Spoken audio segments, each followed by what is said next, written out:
और इस शहर में अकाउंटेंट बनने आया था, लेकिन तेरी वजह से मुझे लोगों के अकाउंट बंद करने पड़े।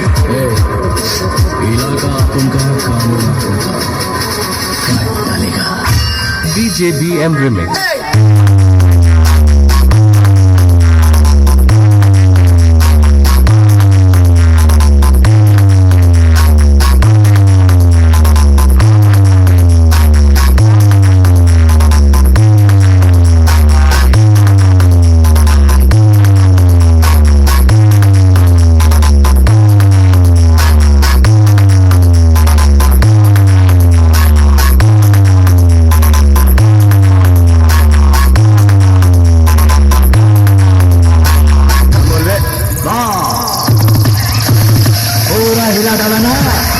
DJ BM Remix 7 माइल से SP Sound present Kesua Soul Share.